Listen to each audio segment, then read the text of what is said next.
Let's do some news. Today's date is 12/18/2019. It is 7 days before Christmas. I guess the light is still going to react to things. Thank you so much, Martha. Yeah, I guess that part's still going to get through, even if you turn them off. That's fine. We're okay with that. Adds a little bit of action. What do you guys do? Just time it with the news. When we have like a hard-hitting news piece, and we're like, all right, breaking news, and then some of y'all like slap some bits down or something like that. And it's I think that might work. Anyway, it's December 18th, 2019. There are only less than 2 weeks left in 2019, in the decade, actually. So I don't know what that really means. It just means that the decade's ending, and we get to now, I guess, just sign everything with 20s now, which is kind of cool. It doesn't really feel like we're in the future that much, but at the same time, it kind of does. It's really kind of, yeah, we're kind of in that I feel like we're kind of in the middle range where we have all this technology, we don't really know exactly how to use it for the better. We just kind of use it to like air our grievances and have like really shitty opinions on the internet and shit. So maybe in 2030, that'll be our decade. That's when we'll get our shit together. But mid-Jetsons. Yeah, we're not quite to Jetsons yet, right? We're like somewhere in the middle there. We're somewhere between Flintstones and Jetsons. We're not quite there. So, but we're working on it. We'll eventually get it together. But I did say we weren't going to do any more news for Christmas. But some shit happened, and I felt like we need to talk about it. And the first one that I felt was kind of a big deal was that Pewdiepie quit YouTube. That's why we're doing the news right now, guys, because Pewdiepie quit YouTube. We got to talk about it. But no, for reals, he did say that he was going to be taking a break. But if you Google search Pewdiepie quits YouTube, you're gonna see basically a whole bunch of articles that just say he quit YouTube. He quits. Too tired to go on. He escapes to Sweden.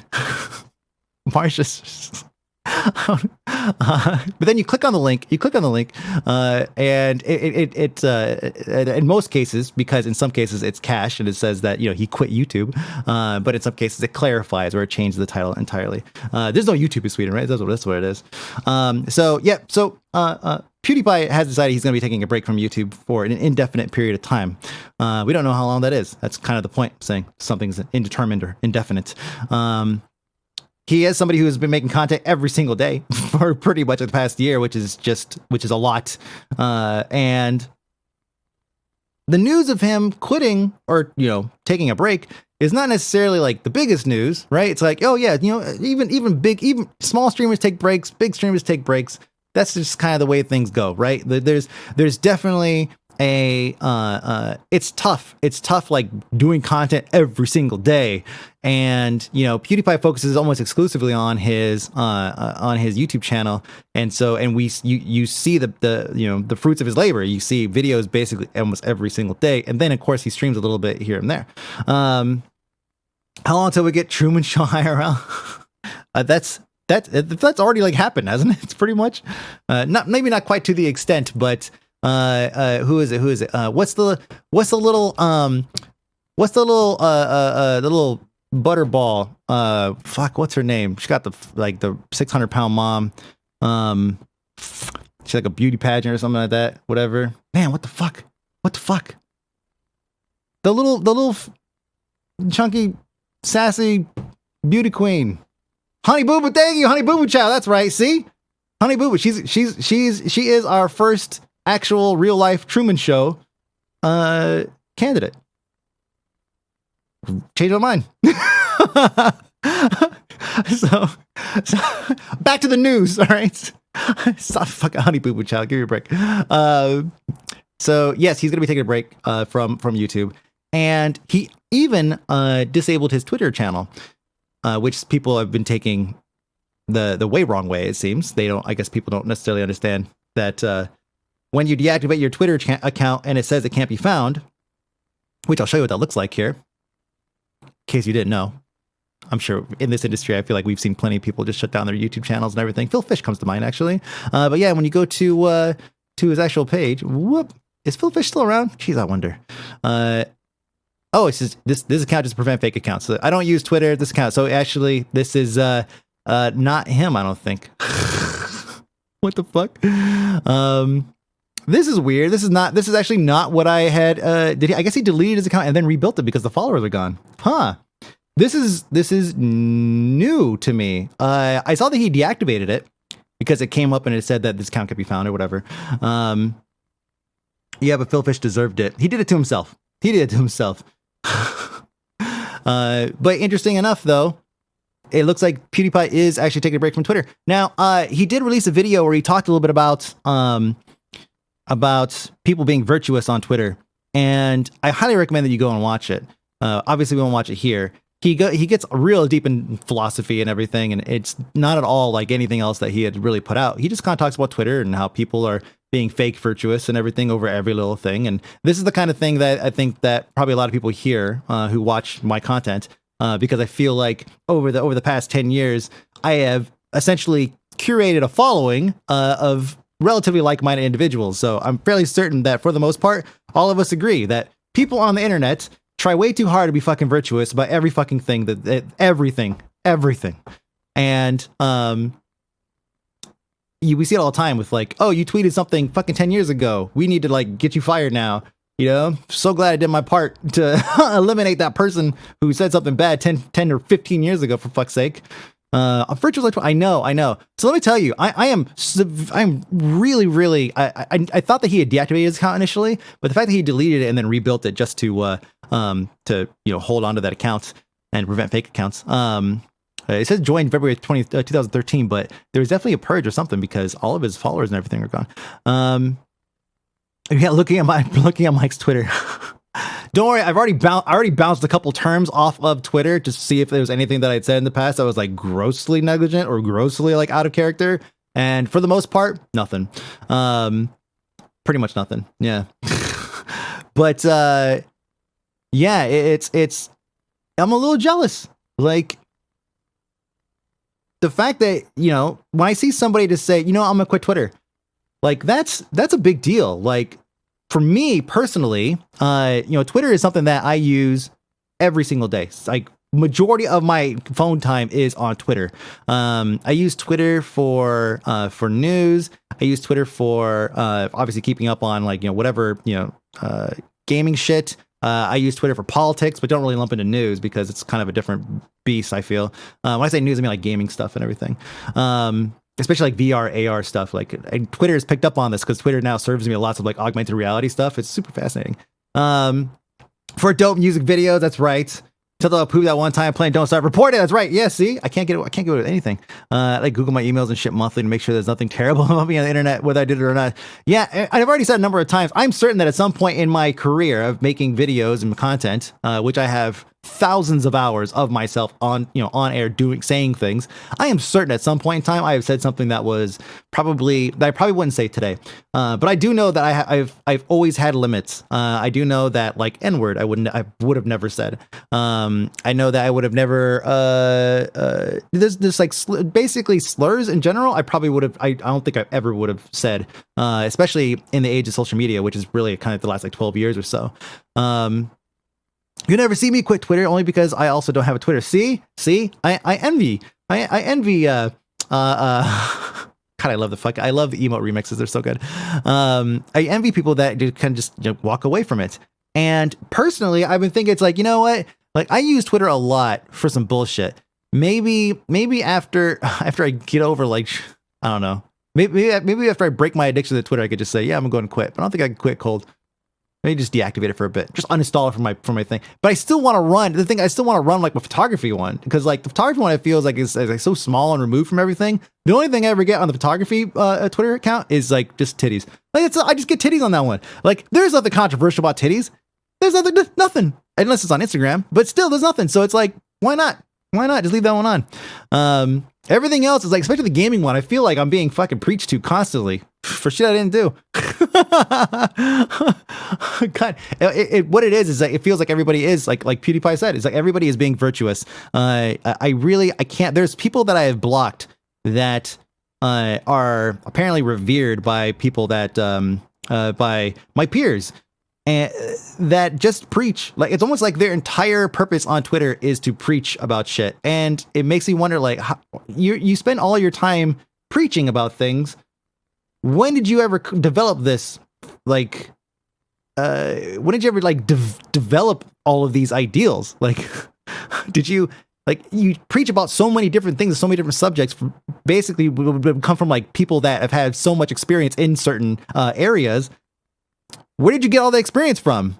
Like, it almost makes it feel like, are you just posting shit? You're just like, this sounds good. I might get some retweets for this. Let me go ahead and say this thing that everybody should know.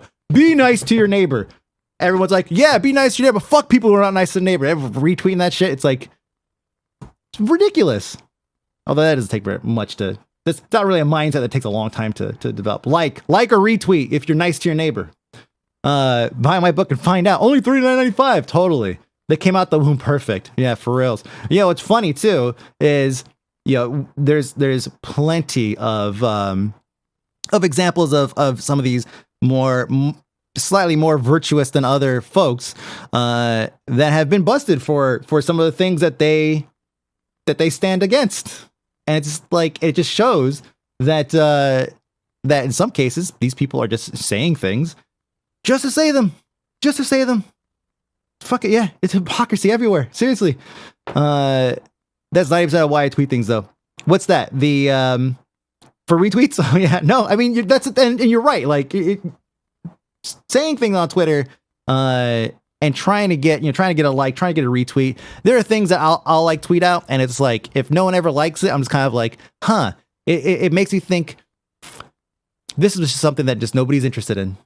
Like, or maybe it's just the wrong time to post this tweet. But most of the time it's like, nobody's really interested in this kind of stuff. Kind of interesting. It's kind of a way to kind of gauge, like, people who follow me on Twitter. But Richardson has just made Dave Chappelle that much funnier. Yeah, God. Every single, I wonder, actually, Bill Burr was just on The Mandalorian. No spoilers. You just know that he was on The Mandalorian. And Bill Burr also just released a Netflix special where he goes ham on some of these virtuous folks that we're talking about. And I didn't listen to the whole thing. Bill Burr is definitely somebody I cannot sit through a whole hour of his bullshit. He's funny. His Hot Ones was hilarious. And he was great on The Mandalorian. But it's a barrage, man. He's kind of personality that I don't really, he's so intense. Maybe I just do 30 minutes at a time. So I basically divide up his specials into chapters. I'll like anything you post. Buffy, thank you so much. I appreciate that. I'll just @ you on all of them. That way so it makes it easier for you to follow which ones I like. Hard to follow most of my Twitter, 90%, just like your photo one. It's 90% just like your photo one. Yep. I need to post more stuff. Anyways, I need to not use Twitter anymore. So yeah, PewDiePie is quitting Twitter and taking a leave of Twitter and taking a leave from YouTube. And that's a pretty interesting thing for somebody as big as him to do. He just got married. He just passed 100 million subs or whatever the fuck. And now it's just like, yo, you know what? Fucking take a break, man. Take a break. And I'm curious if and when he returns, what is his angle going to be? PewDiePie today is way different than PewDiePie 5-6 years ago. If you had hit me up back in the Twemo days and you were like, hey, Mike B, in 5 years, you're going to be, you would actually watch a PewDiePie video under your own volition. Like you would actually open it up and watch it yourself. I would laugh. I'd be like, fuck you. What are you talking about? PewDiePie, fuck you, dude. Oh my God. No fucking way. And then turns out he grew up. So now what's going to happen at the end of whenever he comes back? Is he going to change his format? Most of his shit is still not something I would really watch, but occasionally, man, he gets some good ones. Pick a year, all were different. What is this? He's saying PewDiePie. Yeah, all were different. Yeah, it's true. The internet is a terrible place, but I'm only here because I'm bored to death without it.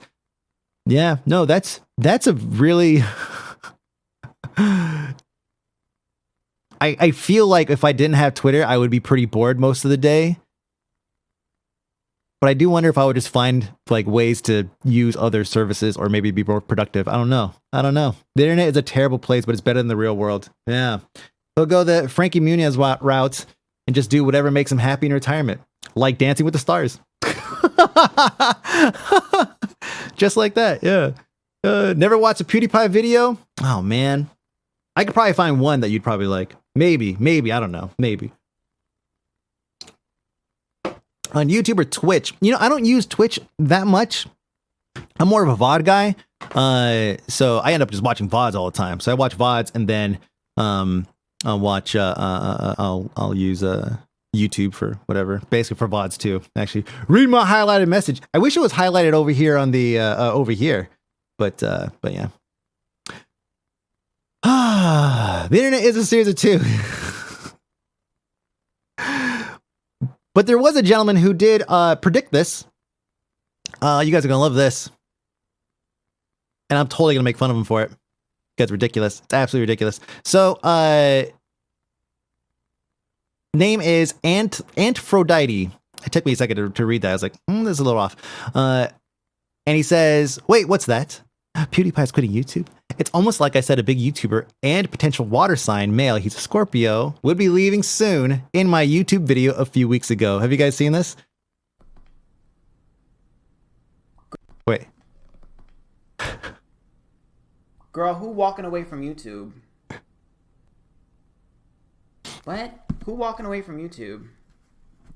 Okay. Now, see, this is the problem. I don't know who is walking away from YouTube, but this is a big person walking away from YouTube. So the star is about destiny, but the star is also about popularity. So the star is like my Britney Spears card. This could totally be a creator. And the Six of Pentacles is a contract, and the Eight of Cups is walking away permanently. So this could totally be a creator walking away from YouTube and getting paid to walk away from YouTube. All right, so as you can see, he's totally wrong. PewDiePie is getting paid, yes, because he has continued to he's going to continue making money well beyond his term on YouTube, being active on YouTube. So maybe I guess we could give him some leniency there. But as somebody who used to work, I'm not just picking this video out to make fun of this guy, but I am going to make fun of this guy because I did work for a site called Keen.com, and Keen.com specializes in psychics and tarot readings and all kinds of shit like that. It's 100% bullshit. I don't know if you guys know. I don't know if this is news to you guys, but it's just how they interpret the cards. And it's just there's no statistical basis to any of this stuff. They just flip a card and they just say, this looks like it could mean this. And it's just like when you get your daily horoscope and it says, today you're going to be making some decisions. And you're like, wow, what the fuck? Yeah, it's not real. It's not real, guys. You guys didn't know? Oh shit. Fucking look out. It's not real. I think that's good. You tell Aunt Cleo, yo, dude, man, Cleo's the biggest liar of them all. As a cynical Scorpio, I was bound to say that's right. Yeah, that's right. When I see how messy my studio was, not so much now, but was, well, look at this clusterfuck back here. You know what I say? I say, hey, I'm a Virgo. That makes sense to me. Okay, it's in my blood. It's in my stars. Okay, but still, though, I think it's just silly. It's just silly. But it was predicted, so maybe we should have heeded the warning. MasterCard artist, yeah, call me now, Miss Cleo. Fuck, I love those commercials. Fucking Dave Chappelle's shit of that, where they had the floating around. It's ridiculous. All you have to do is make up something that is broadly interpretable, and bam, you predicted some shit. Exactly. It is painful, and that's the reason why I'm showing this video, is because it's painful that people. Oh my god! I just read his bio. It says sassy psychic mixing tarot with internet culture. I mean, it's great that somebody's bringing tarot card readings to to this genre, right? To this industry. What the? Oh, but it's so fucking stupid. Oh god. All right, moving on. We have enough shit to honey. We need people to be like, love and light, and tell us about, or it was predicted that such and such because of the cards and because of whatever. Let me go and actually translate this next article from Russian because we talking about Twitch.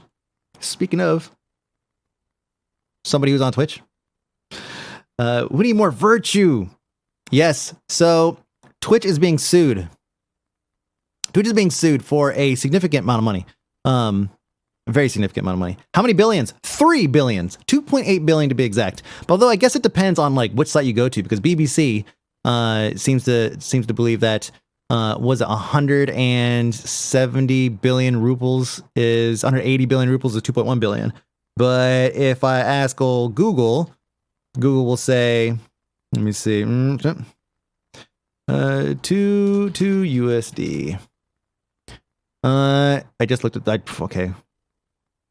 180 billion. Okay. Oh, I guess do I have to put 000 000? I just looked this up just right before the stream. Yeah, it is $2.871 billion. So I don't know where BBC is getting their conversion number. What's the deal with that? Does anybody know? That's such a huge difference. I mean, how the fuck do you like fuck up $700 million? That was in euros. Oh, is it? Oh, there you go. Oh, fuck. No, somebody else in a Reddit thread quoted that wrong. Okay, good. It's not me. Well, it is part me. All right, cool. We're good. We're good. Jesus Christ. Fucking Reddit. So, it's partially me. It is partially me because I took Reddit's word for that one. So, they are being sued for $2.8 billion or, as we've discovered, 2.1 billion euros. Amateur journalism for reals. Jesus Christ. That's what this is. And you're probably wondering why, but you already know why. Oh, here, pounds. Fuck. Whatever the fuck you guys are calling it now, okay? God damn it. All right. They're being sued because they were streaming because Twitch allegedly allowed streamers to stream soccer.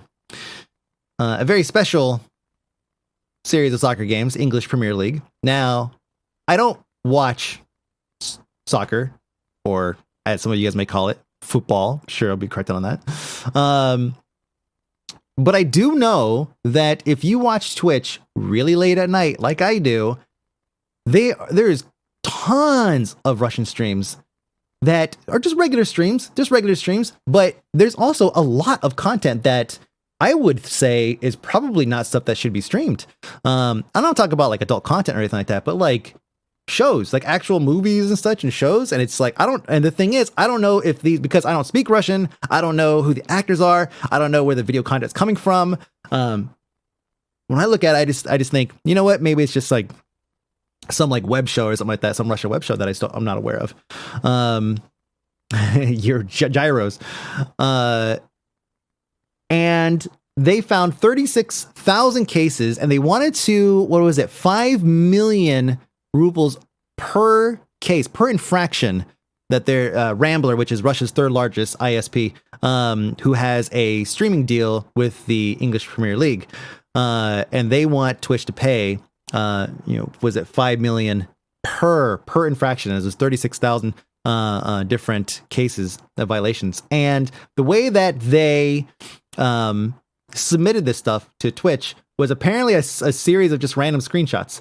I guess it's just a bunch of screenshots that they'd taken, and in a lot of cases, not even with enough context to really do anything. So Twitch reportedly responded saying they did everything possible to block users from violating said rights, despite the fact that Rambler did not send any official notifications, only screenshots of pages, and even those were without specific dates. But some people are speculating that this is similar to the way that we've seen other industries work, where, because part of what Rambler wants to do, they either want to settle and just cash in a whole bunch of money, or they want to have Twitch blocked in Russia. And what I've read is that in the past, what'll happen with tech companies is if a tech, an app or a platform or something gets big in the US, or any other country, right? And it starts to kind of bleed over into, let's just say Russia or China or anywhere else. And China has done this actually a number of times. What they'll do is they'll find a reason to block that service, so that way they'll force those people that use those apps or those platforms to use the service that they've developed that is basically a copy of the one that has been blocked, even if it's temporarily. And so, Pied Piper. So yeah, it's the Moscow court is going to actually be seeing this in this case in 4 days from the article, which is I think Friday actually. So I guess tomorrow night actually we'll know. I don't know how quickly the Russian courts like actually go through with cases like this. I have no clue. I don't know if they sit down, they say, yep, clear cut case of blank, and they just do it, or if it's like a long drawn out process. But I'm fairly certain that Twitch is probably not going to have to pay anything ultimately. At the absolute worst, we hear that they are blocked in Russia, and that might be temporary.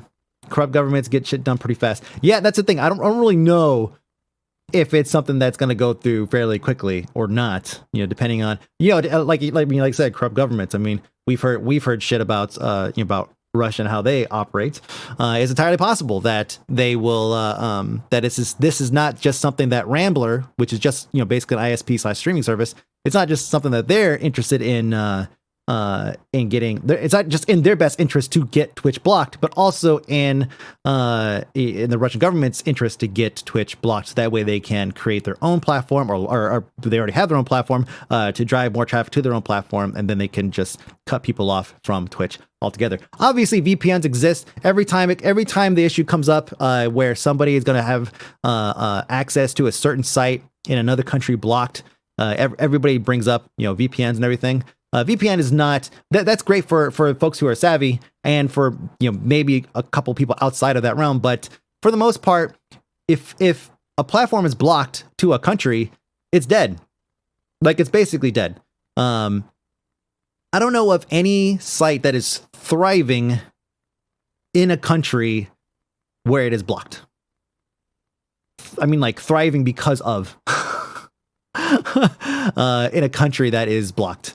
Where that many people are using VPNs in order to access it, and they're able to benefit like that. Plus, also, wouldn't going VPN into like a video streaming service, wouldn't that just be like insanely bandwidth heavy? I'm not sure. But I think that will change more as VPNs are just literally just a single click. Yeah, a lot of VPNs are definitely stepping up, and they're a lot easier to use now. They're not as scary as they used to be. Creating tunnels through this and that, whatever. Now a lot of it's just launch an app and just go. Isn't Russia's economy worse than Italy's? I mean, how much of a loss for Twitch are we talking about here? Well, considering we don't know how much of a loss that would be for Twitch, but again, if you just stay up late, or for some of you guys wake up real early and just check on Twitch, you'll especially going like IRL, you'll see there's a lot of Russian streamers. Like, this is not like a handful of streamers kind of thing. Like, this is a lot of streamers. Pirate Bay is blocked in the Netherlands and was striving because of all the news coverage about it. Well, the news did it to them. But Pirate Bay is basically, it's changed so many times. I don't actually even know what the status is anymore. It's been a while since I pirated something. Wink. Let's see. So yeah, Twitch sued for $3 billion. And we'll find out in a couple days. I guess the process will get started on that. And I don't think they're going to work through the holidays. Actually, I don't know what the holiday schedule looks like out there. In terms of like what days they would take off, in terms of like a government or courts and whatnot. Pirate Bay is nothing more than an FBI honeypot at this point. Yeah, that's what it seems like. It'd be a 7-8% loss of market with a snap of a finger. Something to think about. Yeah. Again, I don't know what their actual earnings are off that. Like, if they're actually making enough money to want to pay $3 billion in order to stay open in Russia. I'm pretty sure that Twitch will probably just end up just cutting their losses and just be like, fuck you, whatever. And just letting them just block them, which would be weird, actually. I don't know if they would do that. We'll find out Friday. Bigscreen.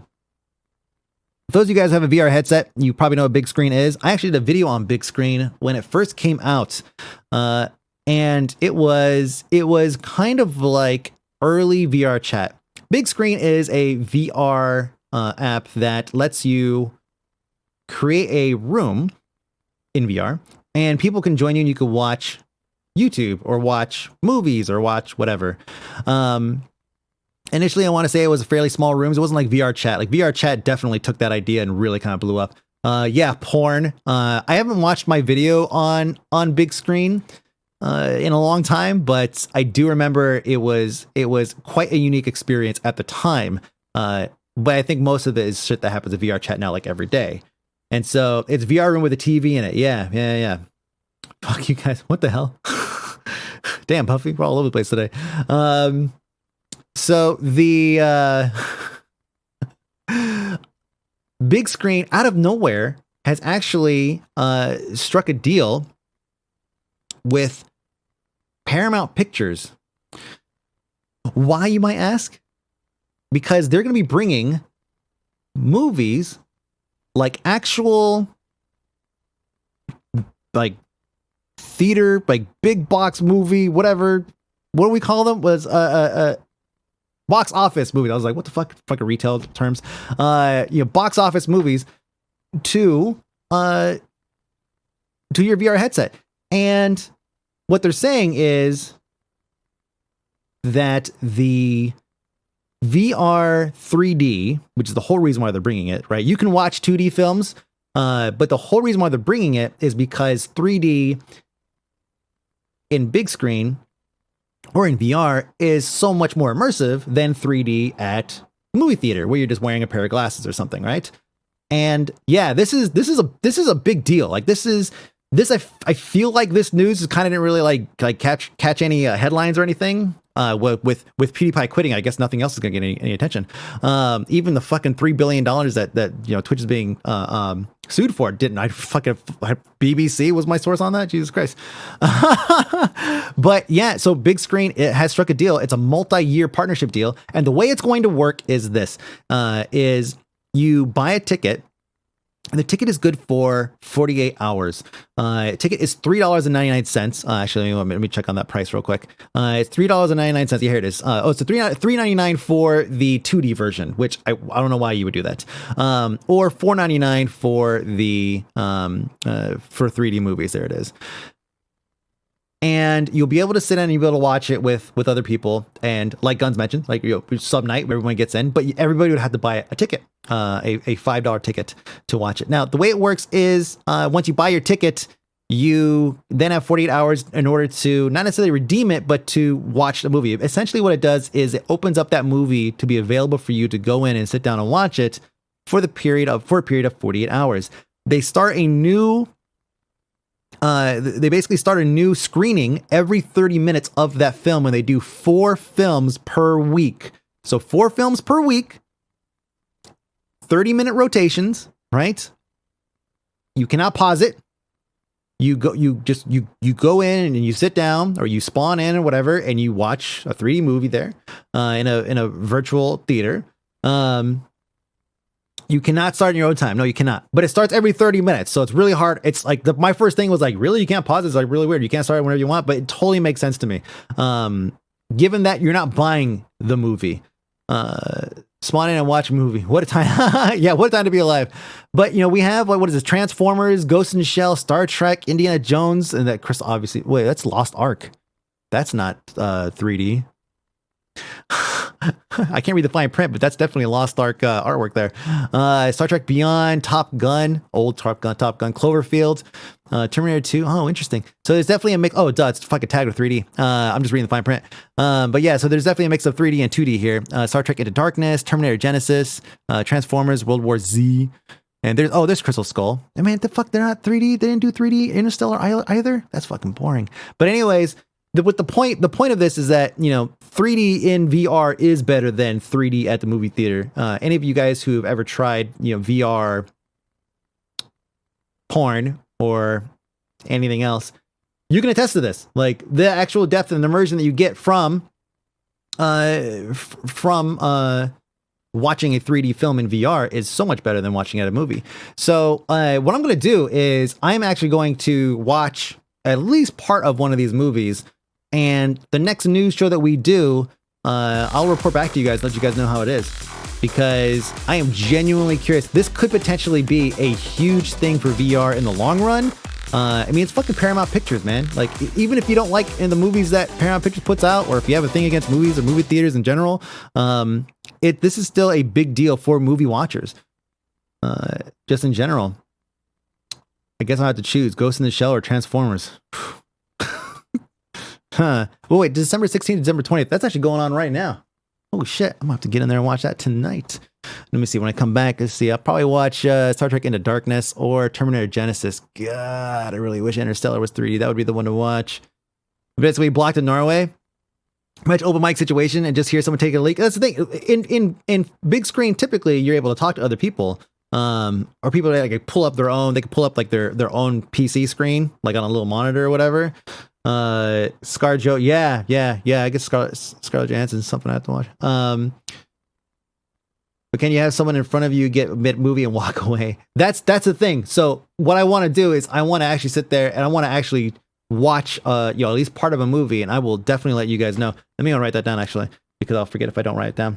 Big screen. Bam. Put that on my monitor right there. Oh, there we go. That way I'll remember to do that. Can you mute people in big screen? Yes, you can. You can. If I recall correctly, I think you can like point at them and then hit a button and you can mute them. So it's kind of like Click with Adam Sandler. Just fucking mute them like that. But yeah, I'll report back not next week, but the week after, and let you guys know if it's any good.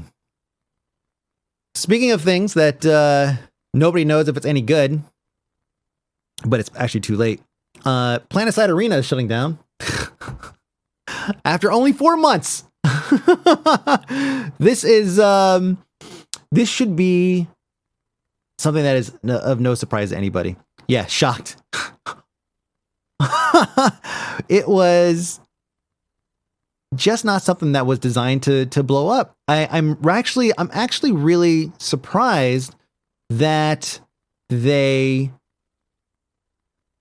even decided to try to go down this route. When it was first announced, we covered it on this show actually, and I'm fairly certain that all of us were just kind of like, all right, well, whatever. It was kind of like a whatever thing, because it just didn't really feel like it was something that was gonna take off. It was after Apex Legends was launched, and Apex Legends pretty much took the cake for this is now the last battle royale or shooter game of 2019 that anyone's gonna play, right? In terms of this kind of last man standing type of gameplay. 2/3 of the screen is white. You guys will live, all right? Shut the fuck up. You'll live. Okay? Why don't you turn down the brightness on your little device? Huh? Dicks. Will we? Maybe not. So yeah, 4 months. We don't know how many people played. I will tell you, like, I don't know a single person. I don't know one person that has played this game. Have any of you guys played this? Anybody? Has anybody played this game? Like at all? You played it. You lie. You're lying. You're a fucking liar. You didn't know it was a thing? Nope. Yeah. And I mean, you watch. So yeah, you only watched one person play. Like the closest we could get is Bug, and Bug just watched. And how many people did he watch? One person. That says a lot. Like that really says a lot. There's just not a lot of hype around this game at all. Didn't even know it existed. Thank you, Dominius. Kittens and I did not play it during like the month that we played Planetside 2. And yeah, that's the thing too. We played Planetside 2, I think like within the window that this game was released. And I don't even remember it being mentioned that this game was released. It's just, it's early access September 19th. And then, yeah, less than 4 months. It's fucking ridiculous. It's crazy. But I mean, this is probably not good news for Daybreak. I'd imagine that at some time soon, they'll probably just whittle it down to basically nobody, just admin or something. God, with the amount of energy and time that they put into Planetside Arena, I really wish, yeah, exactly. Thank you, Guns. I really wish that they would do more with, or give us more Planetside 3, like content, or not content, but news. What is this thing you're sending me? Is this some bullshit? Tell me it's some bullshit. I'll never click anything again. I'm never clicking any of your shits again. Oh, you did. Oh, you did. Okay, so this is a real thing. Wow, Ira. Oh, fuck, I'm sorry. Look at that. So Ira did indeed play. I didn't think that you did. Wow. You really did play 3 days after launch. Well, that was the last time you played. 104 minutes. So it only kept your attention for 104 minutes, which is one thing, but only 3 days after launch. So you haven't even gone back to even check it out. The screenshot could have come from Reddit. It could have. God damn it, Ira. Fucking ban incoming. God damn it. Don't know if I could trust you. Reverse image. I want to reverse image search this this Steam screenshot. That'll narrow it down. I mean, Ira has a 10 span 100 minutes, but I was just thinking it might have been split up over several days. But the bottom line is that the closest that we've gotten to anybody playing this game is Ira may have actually played it for 100 minutes and only 100 minutes. And Bug saw somebody play it once. So, again, no surprise whatsoever that it's closing down. Well, it sucks. Next up, those of you guys who have a DualShock controller for your PS4, we're like, less than a year away from PS5, and we're like 4 or 5 years into development for the PS4 or something like that, and they have just released a new... Let's watch this for a second. It's only 40 seconds.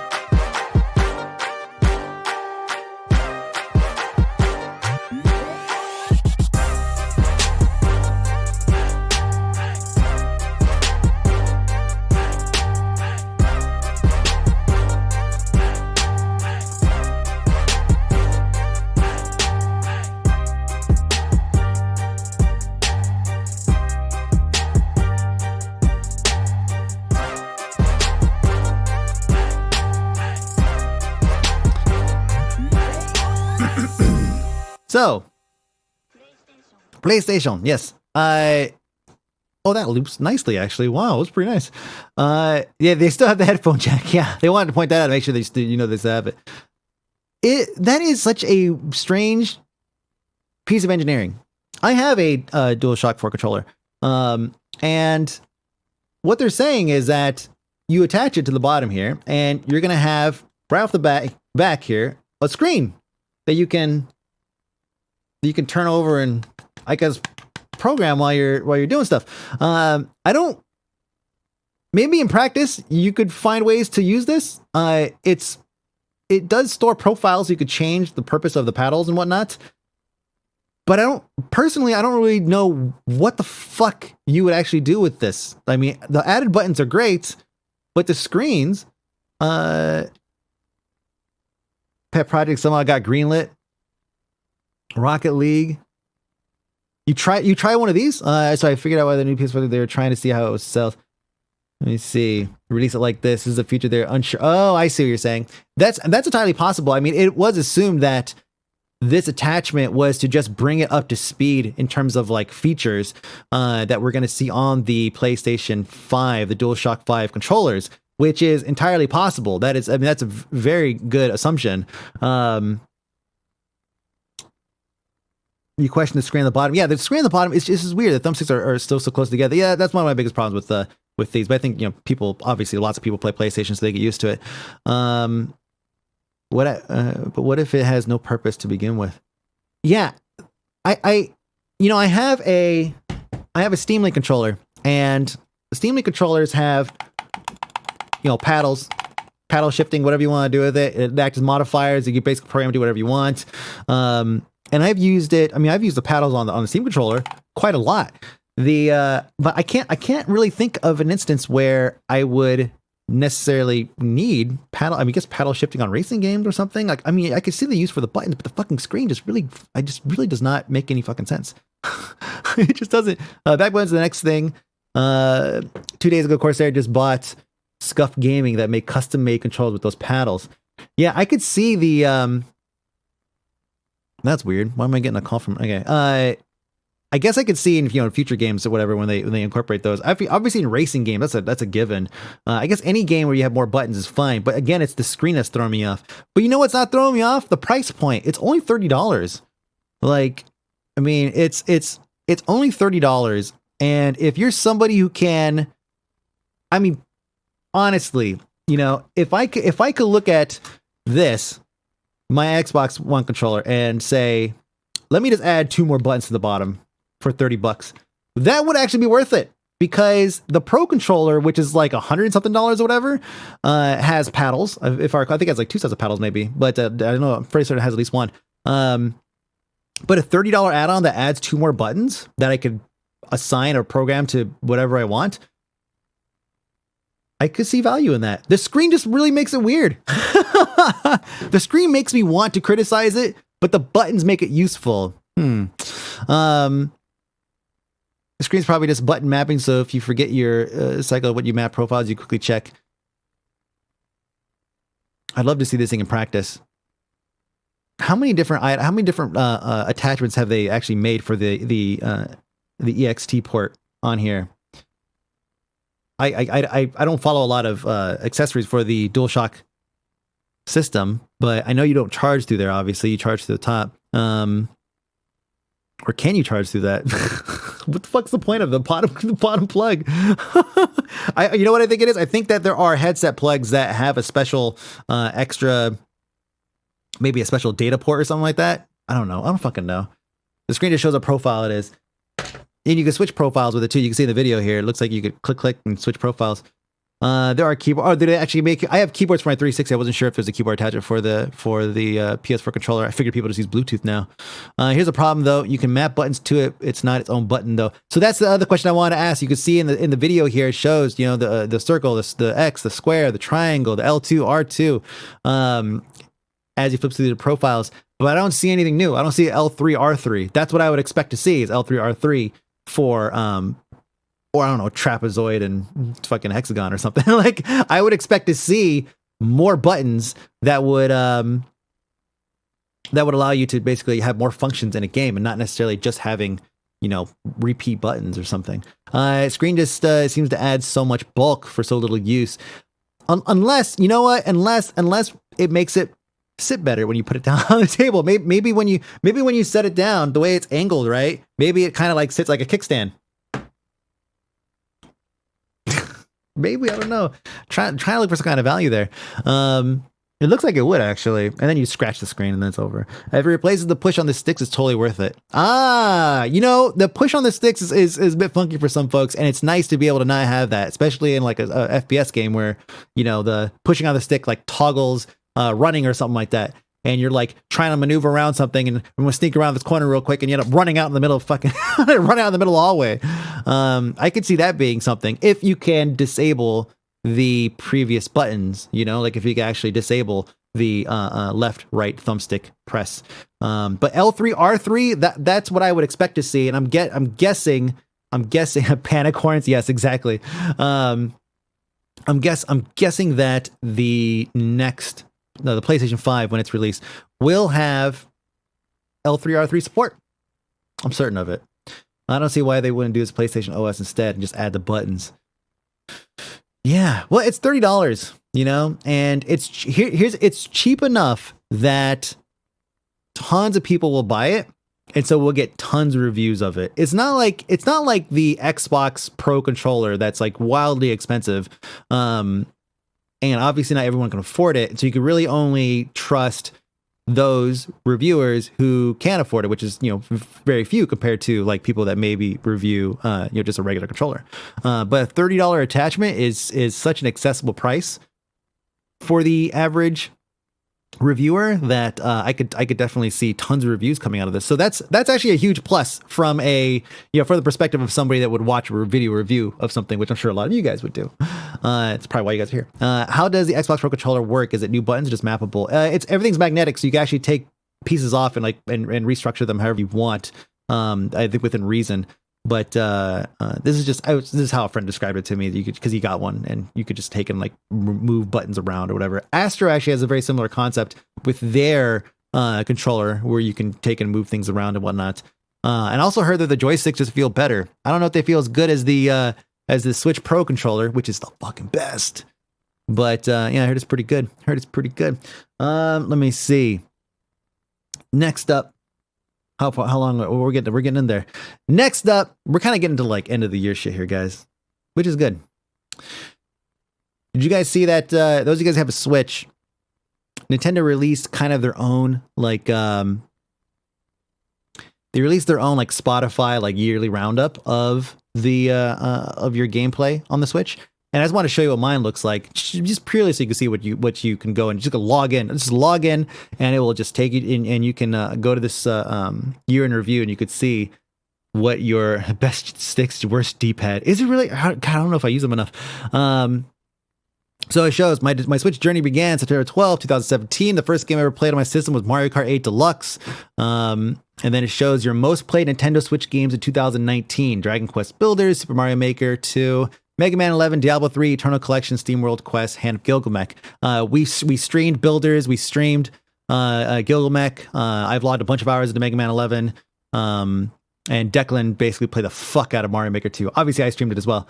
And then Diablo 3 Eternal Collection, I played when I first got Diablo 3 for the Switch. It was amazing. Like it still is a great. I haven't played it lately because because Blizzard. But it still is probably one of the best implementations of platforms to own Diablo 3 on outside of your PC. What do you got? Pokemon Sword Trials Rising. Children of Morta, Mario Kart 8, Broforce. You know what? And here's the thing too. I don't feel like this list is totally accurate because I play Mercenary Kings like all the time. I have so many hours in Mercenary Kings, and the fact that it doesn't show up here really makes it feel like there's some system where they're filtering out a certain kind of game or a certain genre or a certain something. But I have 100,000% played Mercenary Kings way more than Mega Man 11. That is a for sure thing, and probably even more than Steam World Quest. So I don't understand why it's not on this list. But yeah, so it says how many hours you played Switch games 2019, 263 hours. This is how many Nintendo Switch games you played this year, 30 games. Pretty good. Some of the hours, these hours are obviously contributed by my son before we got him a Switch Lite. You saw your hours chart. What are your hours at? I'm curious. So while we're waiting on that, so you can actually see. So this is kind of funny. So January and July, and maybe April. So these spikes, these like two big spikes here, these directly coincide with these incidents where I had to take Jen to the hospital, and we ended up staying there overnight. So I have there was several days in these 2 months where I played the fuck out of it, and it was probably Diablo 3 actually that I logged the most time in. While and Hand of Gilgamesh, actually both of those. And then you see where this consistently high here. This is where Declan was using my Switch often. So basically between July, August, September, he was using my Switch pretty often, and then in October, that's when we got him his own Switch. And then I didn't touch it in all of November, which is actually kind of surprising because I take it so many places with me. I take my Switch way more places than I play my Switch. Like, just because I take my Switch somewhere doesn't mean I play it. Like I've taken it on trips and I just never touched it because I didn't have time to touch it. And 709 gold points earned. Yeah, you can see how many points I have. 1,041. And then you can share your stats down here. But anyways, I really love this stuff. Like this kind of data stuff of like seeing I didn't realize that I went almost an entire month without playing the Switch, or even 8 hours, between February and June. But those spikes are really interesting because I totally know like those are times when I was like basically in the hospital, just sitting there, playing fucking Switch. Was no Switch November. Yeah. Gotta hate when you don't get to yeah, thank you. Pick up on that. 2,156 gold points. Damn. So yeah, go and check out and see what your top 5 games might be, because again, Mercenary Kings is not on there, and I think that is incorrect. Wildly incorrect. I played it more than Dragon Quest Builders for sure. It's so weird. It's so odd. I don't understand why. But also, at the same time, their data collection is doing something strange because I ran my son's data through there, or his account, and in his account, it just doesn't have any data at all. And he has played it. Like you could see reflected in the data, in my data, where he got his own Switch. He started playing. And then you go look, none. So I don't know. What is this top? What is this one? Time wasted on Steam. Yeah, no, I love these. Let me see. I'm going to throw this in here. Whoops. Thank God it was something else. Why did it not copy that? Copy. Weird. There we go. Wasted hours on Steam. 7,655 hours. Man. That's a lot. Does this show, what is this? Hall of Shame. Oh, these are not me. These are like other random people. That's not enough. I mean, I thought it was more info. I thought there was more data than that. I want to see an annual breakdown, similar to Spotify, of my gameplay on Steam. Is there a site that does that? I wonder. Oh, Kappa stuff. You know what? It might be. Yeah, Martha, you might be right. It could be Kappa stuff. And that's the reason why. Yeah, because they had Yegrix, because they know it's a child account. Yeah, you know what? That's probably it. I'm certain it is, because he's under a family plan, and I do have him tagged as a minor. So, none. I guess we're not. I would love to see his gameplay data. Anyways, if there's a way, I wonder if there's a way I as the parent can go in and take a look at that. Last but not least,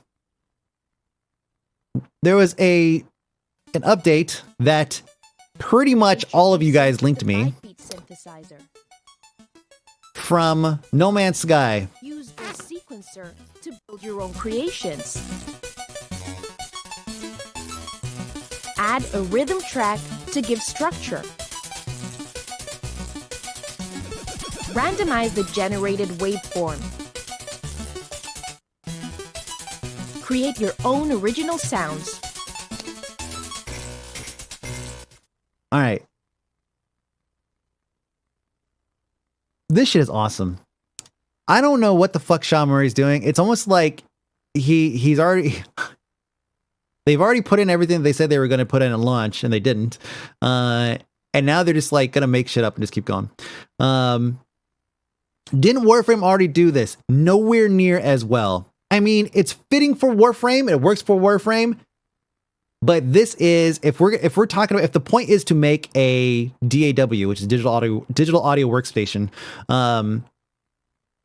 No Man's Sky's implementation is objectively better than anybody else's before. APB is the one that a lot of us, refer to. APB had a pretty interesting sequencer system, but you can only make like small jingles. It was like 16 seconds or something. But this actually feels legit. There's waveform generators. There's, you can modulate the signal. You can apply probably LFOs and whatnot. I haven't played with it myself, but this is crazy. Yeah, APB was pretty legit. And Warframes was, I would say, probably not as good as APB, but given the way they made a very highly stylized DAW in Warframe, it worked for them. It was kind of like, this works for this fucking robot. It was something that was tailored and worked thematically for Warframe. But I wouldn't compare Warframes to this. Like this seems so in depth. And I've already seen, there's already been a couple of videos that were posted on the No Man's Sky subreddit that were incredible. Like people just like, in 30 minutes I built this whole thing, and they got look at this. And they've built, this looks like Ableton. If you've ever used Ableton Live, that's basically what it looks like.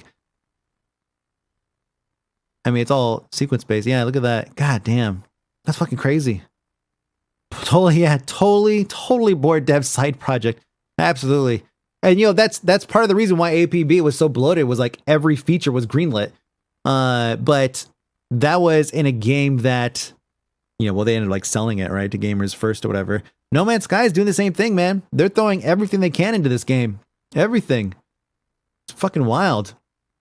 It did make APB. It really did make APB great. It was like every idea was just fucking greenlit. They threw it in there, but you didn't necessarily have to use any of that shit. You didn't have to use the custom, symbol maker. You didn't have to like customize your car. You didn't have to like make your own music. You didn't have to do any of that shit. You could have just gone and play and just buy the shit off of their market. So APB, like, they made it work. They really made it work.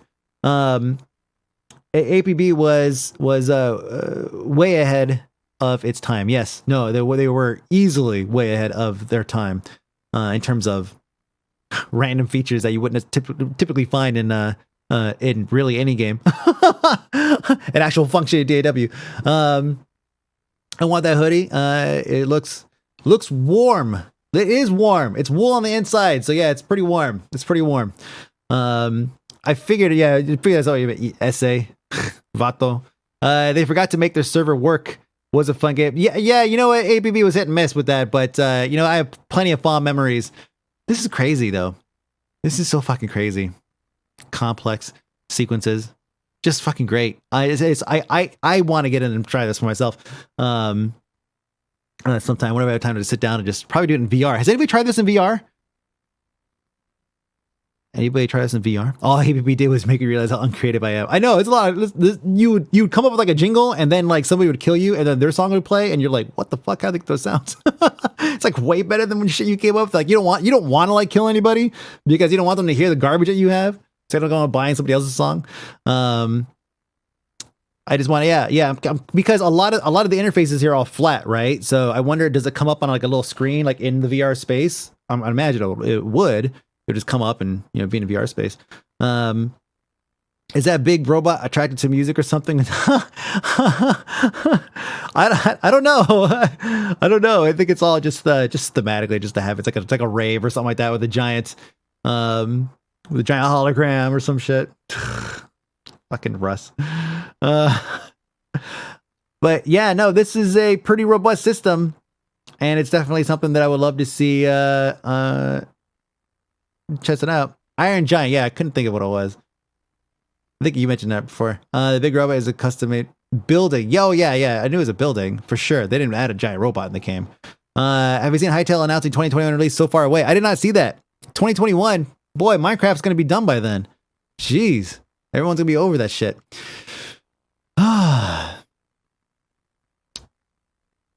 So yeah, basically not quite a fully functional or fully fleshed out DAW, but a pretty good music making system in No Man's Sky. What the fuck are they doing? Hey, likely. Iron Giant is also in Ready Player One. This is their way of showing that they are building the Oasis. I didn't think about that. Is that the significance of that? We've joked that No Man's Sky is a game that you could just play and just get lost in and just play forever, right? But yeah, PewDiePie comes back and his first game is gonna be Minecraft.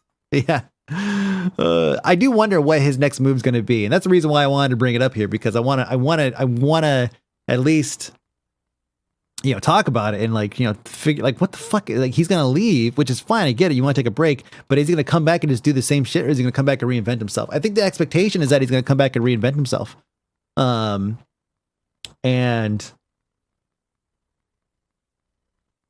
you're behind? What are you watching? Anyways, yeah. So I think the expectation is that he'd come back and he's going to reinvent himself, but I can't really see that being I don't know what the fuck he would do. He's going to make IRL videos or some shit. He's going to make Jake Paul style videos or some shit. Did he leave DLive? Ooh, I don't know. Actually, I'm sure he did. Well, he said he left YouTube.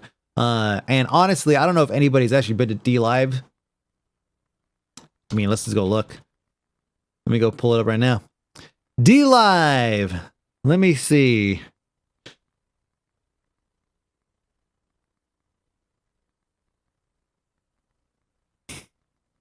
What? Let's I don't know what that is. PewDiePie, here we go. Do we see his a rerun? When did he stream last? There's 141 people watching this rerun right now. That's funny. That's funny. This fucking reruns get more views.